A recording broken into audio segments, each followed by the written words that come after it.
কাছে দায়ী না হলেও আল্লাহ এবং তার রসুলের কাছে সেই আলেমগণ তারা আসামি বলে সাব্যস্ত হয়ে যাবে। এই জন্য উলামায়ে কেরাম দুনিয়ার সাধারণ মানুষের কাঠগড়ায় দাঁড়াতে প্রস্তুত, আল্লাহ এবং তার রসুলের সামনে আসামি হিসেবে কাঠগড়ায় দাঁড়াতে প্রস্তুত না। আলেমগঞ্জের সর্বযুগে বাতিল মতবাদের খণ্ডন করেন, তার সবচেয়ে বড় একটা প্রমাণ হলো ইমাম বুখারী রাহমাতুল্লাহি আলাইহি।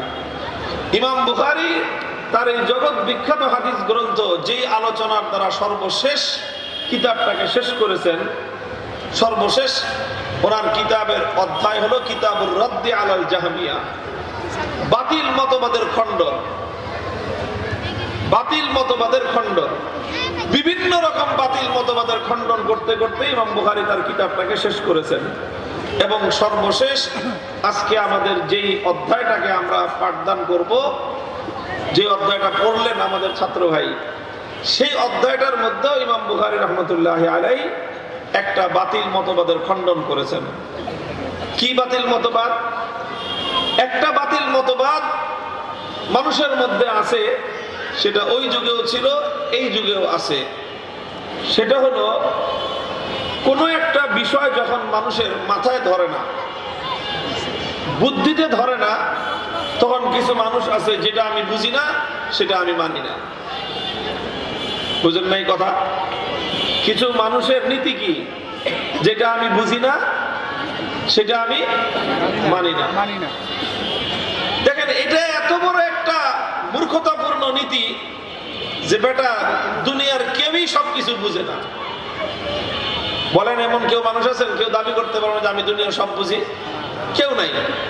আপনি একদিকে বুঝবেন তো আরেকদিকে বুঝবেন না। আমরা কি সব বুঝি?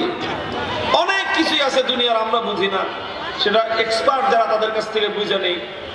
আপনি অনেক কিছু বুঝেন না, আমি বুঝি, আপনি সেটা আমার কাছ থেকে বুঝে নেবেন।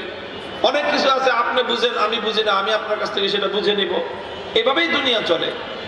কিন্তু কিছু মানুষের নীতি আছে, যেটা সে বুঝে না সেটা সে মানে না। আন্নাসু আদাউন লিমা জাহিলু, এটা প্রবাদ আছে আরবিতে, যে কিছু মানুষ তারা যেটা জানে না ওটার বিপক্ষে তারা দাঁড়ায় যায়। তো কিছু মানুষ আছে এরকম যে যেই জিনিস তাদের বুঝে আসে নাই সেই জিনিস তারা মানে না। তো সেই সূত্রে একদল মানুষ, তারা মানুষের আমল, মানুষের কথা, মানুষের কাজ, এটাকে যে আল্লাহ পাক রব্বুল আলামিন কিয়ামতের দিন পরিমাপ করবেন, ওজন দিবেন, এই জিনিসটা তাদের বুঝে আসে নাই। যে মানুষের আমল আবার ওজন দেয় কেমনে? একজন মানুষ রোজা রাখছে, সারাদিন না খেয়ে আছে সে, এখন তার রোজাটা মাপবো কেমনে বলেন তো? একটা মানুষ নামাজ পড়ছে, মসজিদে নামাজ পড়ছে, রুকু করছে, সেজদা করছে, কেরাত করছে, আমল হয়ে গেছে, বিরাট একটা আমল। এটা পরিমাপ করবে কেমনে? পরিমাপ করবে কেমনে? তো এইটা বুঝে আসে না তাদের, যে মানুষের আমল, মানুষের কথাবার্তা, এটাকে আবার আল্লাহ পাক রব্বুল আলামিন কিভাবে ওজন দিবেন। এই জন্য তারা বলে যে এই ওজন টোজন দেওয়া, এটা আমরা বিশ্বাস করি না, নাউজুবিল্লাহ। কেন বিশ্বাস করছ না? কেমনে ওজন দিবে? রোজা আবার ওজন দেয় কেমনে? মানুষ একজনকে গোপনে দান সৎকার করে দিছে, কেউ জানে না দুনিয়ার, ওটা আবার ওজন দেয় কেমনে? একজন মানুষ আরেকজনকে গালি দিছে, এটা গুনাহ হয়েছে, এটা আবার ওজন দেয় কেমনে? তো যেহেতু বুঝে আসে না, এই জন্য তারা বলে যে আমল ওজন হবে, এটা আমরা মানি না, নাউজুবিল্লাহ। এদেরকেই বলা হয় মুনকিরিন ওজন, ওজন অস্বীকারী সম্প্রদায়। ইমাম বুখারী রাহমাতুল্লাহি আলাইহি এই ওজন অস্বীকারী, মানুষের আমল যে মাপা হবে, ওজন দেওয়া হবে, এই কথাটাকে যারা অস্বীকার করেছে, সেই বাতিল মতবাদধারী বাতিল পন্থীদেরকে খণ্ডন করার জন্য এখানে এই অধ্যায় তিনি উল্লেখ করেছেন। এবং তিনি প্রমাণ দিয়ে সাব্যস্ত করেছেন যে না, মানুষের আমল এবং মানুষের কথাবার্তা, এই সবগুলো কি দেওয়া হবে? ওজন দেওয়া হবে। মানুষের আমল এবং মানুষের কথাবার্তা সব কি করা হবে? ওজন দেওয়া হবে। এখন কেমনে ওজন দিবে? ওজন দেয় কেমনে? ভাই জিনিস তোমার বুঝে আসবে এটা কোনো জরুরি না।